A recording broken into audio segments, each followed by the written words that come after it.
Hi guys, thanks so much for checking back in. I happen to be in Indiana this week and visiting my mom, and so we wanted to do a quick update on how she's been doing in the last month. She's made a couple changes to her diet. We wanted to answer some questions that you all had from the last video and just kind of see how you're doing overall. So, what's been different for you in the last month? What's something that you've changed? Well, I did decide to go off of macadamia nuts for at least 3 weeks, almost 3.5 weeks. And as I expected and have found in the past, I did have decreased inflammation in my ankle. So that is the true story there, if I just stick with what I know I need to be doing. I think that's the number one question that I got looking to follow up was how's the nut addiction or how's the macadamia nuts going? So I'm really proud of her. She is going to be having surgery in a couple weeks. And so I think that prepping for that surgery and then also recovery, keeping that inflammation down is going to be key. So tell them about the surgery you're going to have. Well, I'm going to have surgery to repair a tear all the way through my rotator cuff and have to have an anchor to the bone. So it's going to be a minimum 6 to 8 weeks that I'm going to be off of work, laying around the house. It would be a great opportunity to really spiral. But my determination is that it's going to be a chance for me to eat healthy. I typically eat out a lot. I live by myself, and it's just as easy and just as cheap a lot of times to just go ahead and eat out. Mm-hmm. But I'm not going to be able to do that for a while. So that means it's going to be a good chance for me to practice what Laura has been trying to talk me into for a long time, and that is stop eating out and find out. But the other big thing that I've decided is that I'm going to try going off of cheese. I listened to a great podcast that just talked about how inflammatory dairy is, and I eat a tremendous amount of cheese, especially since in the last month I have discovered chaffles, which if you've been doing keto, you have to have heard of chaffles. So 1 egg with half a cup of cheese, and I'm doing that a couple times a day. This is not to give you ideas. This is to tell you that they're addicting and that maybe they should not be something that you incorporate multiple times a day. It's been good though. But anyway, I've never in my life have tried going off of cheese. So that is going to be a huge change and a huge hurdle.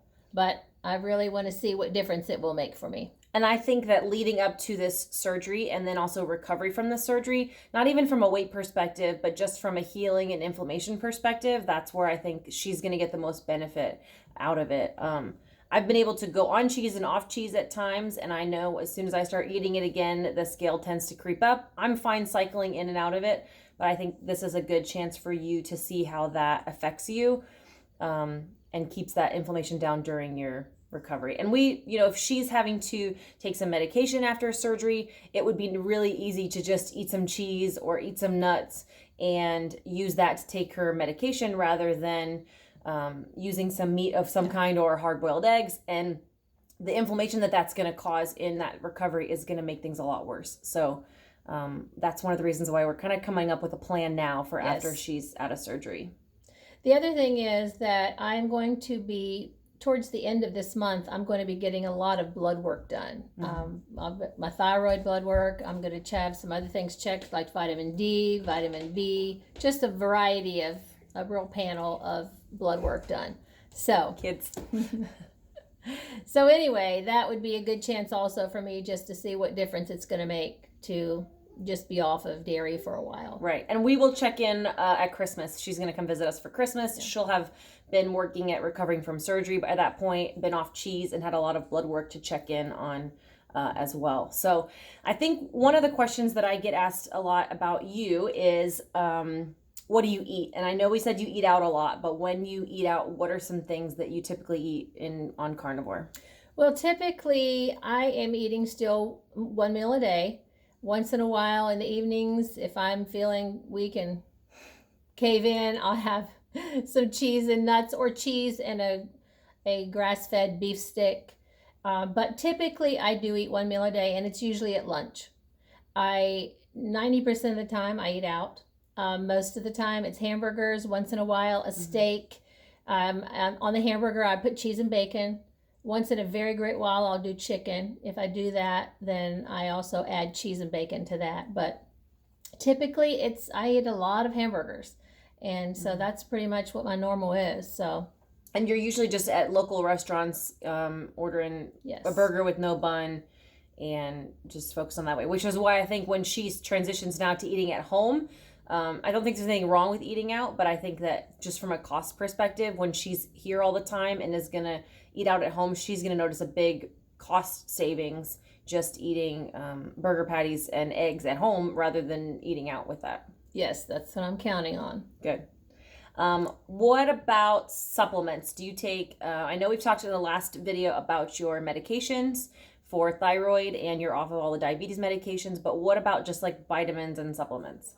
Well, what I have taken for the last several years and have continued, but as I am running out, I'm debating not adding back in until I get blood work done just to see what the situation is. I take vitamin D3 with K2 and also CoQ10.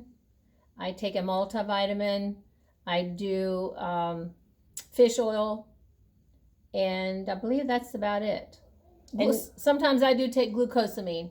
That has really made a difference before with joint. But I think now that I've switched mainly over to carnivore, I really don't think I'm going to need the glucosamine for my joints like I used to before when I just ate the standard American diet. Right. She was taking like some magnesium that's run out and she's just not refilling it. Same thing with B12. I've convinced her, like, you're eating all predominantly red meat. You don't need to take B12. So, it's not medical advice for people, but it's just simply saying, like, stop. If you don't take them, what happens? How do you feel? And so that's, I think, what she's going to experiment now with as she runs out.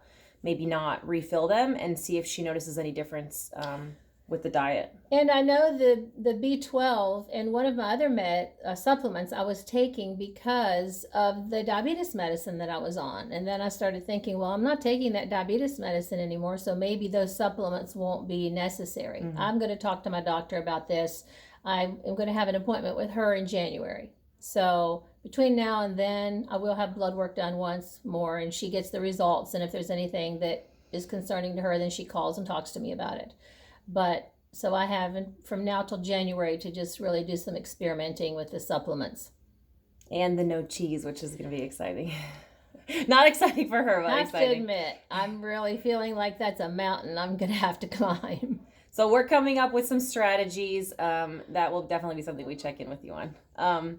Another question I got was just about menopause. So if you had noticed any differences with that and carnivore. Well, I didn't start doing keto or carnivore until I was 60. So I really didn't, go through that whole I mean, I was finished with all my transitioning by then. But as anybody who is in your 60s knows, even if you have gone through menopause, you still have there's still hormone issues, and it's still a lot harder to lose weight. It's harder to just get changes in your body more quickly. Right. But it still works, and that's one of the things that I wanted to be able to encourage a lot of you on, if you are on the more mature side of the hill, that it still works, and you can still find a lot of great effects from cutting out the sugar and the carbs. One last thing I want to talk about before we end is just about, I know that one of the biggest challenges that you have is just kind of being here. You're eating your one meal at lunch and you're eating out, but then what happens in the evenings? And I want to talk just a little bit about, do you struggle with cravings or just wanting to munch, or, that boredom eating? Like, what's that like for you? I definitely deal with emotional eating. I mentioned in the last video, I was thin all my life. When it was 1996, my almost 14-year-old son was killed in a car accident. And in the next year after that, I gained 50 pounds. And then about 4 years later, I went through a divorce. I gained another 50 pounds. So obviously it's pretty clear that I do deal with emotional eating. It doesn't make it difficult when you have your evenings home alone. And if there's anything stressful going on at work or in your life in any other way, it's a hard thing. It's a struggle. But typically I find for myself, if I eat a nice big healthy meal with plenty of protein at lunch, then it's a lot easier for me to be able to resist that in the evening. I do go out to dinner with friends because since I'm working and I have a lot of other friends that work, a lot of times we'll go out in the evenings, but I may just sit and visit them. I may drink a glass of tea or lemon water. Once in a while, I'll just eat a plain burger patty. But a lot of times I'll just go out and then try to find things to do other than going out to eat, to socialize, which helps a lot. That's been interesting because since us being here now, we've eaten since we've been here. We grilled steaks, we grilled burger patties, we've had some meat, but really this trip has not been food centered. It's more just been about us visiting and the kids and cousins and all that good stuff. And that's a big change because usually when Laura comes, that is my, Usually we've been meal planning for months ahead of time, trying to figure out all the special meals that all we're the gonna fun have. things we're going to eat. Yes. So and treats, like she resisted buying treats for the kids this time, which was a big change as well. So we're all learning. Trying to get out of that mind frame that my grandkids are coming and I need to get all the fun stuff, the fruit chews and the fish crackers and all the things that are fun as a grandmother to give them as treats. And then me learning that that's really not doing them any favors. Right. And they really would rather have me spend extra time with them drawing, reading books, playing outside, things like that, which actually are going to make a better memory and be a lot more healthy. Yeah. And it sounds like that's our bell. I kicked a wind chime.